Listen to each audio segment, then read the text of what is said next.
Hey everybody, No Nonsense News, Ted, Friday, October 9th, 2020. I'll bring you this first headline because yesterday I talked about we've lost more than 800,000 jobs a week since March. That's a lot of jobs. And now you got another headline just out today. The tariffs bring job losses to swing state Michigan. So basically, I'm just letting you know that there's more losses coming, like I've been saying. Even if you have a job right now, doesn't mean that you'll always have one in the future. Take that opportunity to use some of your extra income, if you have any, to get a little prepared. And you have just 59 of Americans own more wealth than half the country. That's a wealth transfer, people. They're using the stock market as a mechanism to transfer wealth. Not only the stock market, they're also using your money. They're using the stimulus. They're using quantitative easing. They're pumping up the stock market, bailing out companies. That's a wealth transfer, in short. And this is not anything new. This is something that they've been doing for years and years. And it's just getting worse and worse. And the middle class is dying, literally dying. I told you guys last night about food banks running out of food.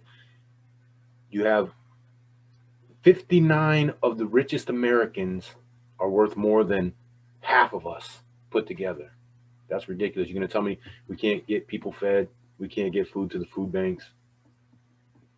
And here I bring you this one because this brings me nostalgia.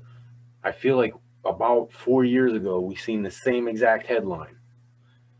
Power grab. Nancy Pelosi unveils 25th Amendment plan to oust the president from office after accusing Trump of being in an altered state. And for those of you who don't know, she's basically saying that he's mentally incompetent to hold office, which it really boils down to they're upset because, like I talked about a few videos back, when he first came down with the virus, there was a couple ways it could go. You have one, A, he died, which we know that didn't happen. Democrats are guaranteed the victory if that happens. I mean, who's going to run? Plan B,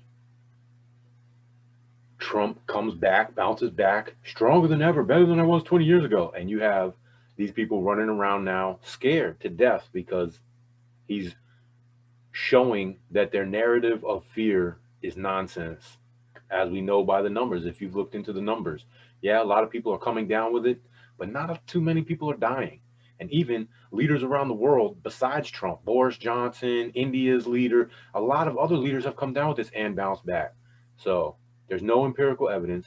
And these people are starting to get scared because he just dealt a blow to the whole narrative of mask wearing and being afraid of this dying from this. Not to say that it's not going to mutate, change into something that could be deadly, not to say that it's not real, just saying that as of right now, the stats we have, it's not deadly. And here she is going crazy, reaching at straws like they did the first time around when Trump was elected. I almost 100% positive this is almost the same exact headline, the 25th Amendment. I remember them saying that he was crazy. He couldn't be president. They didn't want him to have his finger on the nuclear button. I don't know if you guys remember it. I'll look it up actually and see maybe in one of the next videos I'll put it up there for you guys. But really, they're grasping at straws. They're dying to get this guy out of there. And as you know, I'm not a fan of either side, but this is just ugly and ridiculous. And for those of you waiting, here you go. Same picture. They had to use this. I hate Nancy Pelosi. But anyway, the White House draws up a new 1.8 trillion virus relief proposal. For those of you out there waiting and needing very much this extra stimulus package, getting into it, it basically boils down to I wouldn't hold my breath. Certainly, I wouldn't hold my breath if you think you're going to get a check before the elections. There's a lot of talk, rhetoric from both sides, but you have Republicans that don't want to give it out. You have Democrats that wouldn't give it out just simply to make Trump look bad, like we see with the last article I was just talking about. They don't. They just want to get rid of him. They lie. They throw dirt. They tell stories, they twist plots, and it just they haven't been able to get rid of him. And they were hoping he'd die. They were hoping he'd die, but he bounced back, and there you have it. Anyway, that's a quick one for today, guys. Going into a holiday weekend, enjoy. Some jobs I know out there don't celebrate this specific holiday, even though it's federally observed. But just be thankful you got a job to go to out there. There's a lot of people right now, 800,000 a week since March. There's a lot of people that wish they could go to work Monday. But if you're lucky enough to have a job and have the day off, enjoy it. Enjoy your weekend. Thank you for joining me. Consider subscribing. Give me a thumbs up. Please leave a comment. And you guys be safe, and I'll see you next week.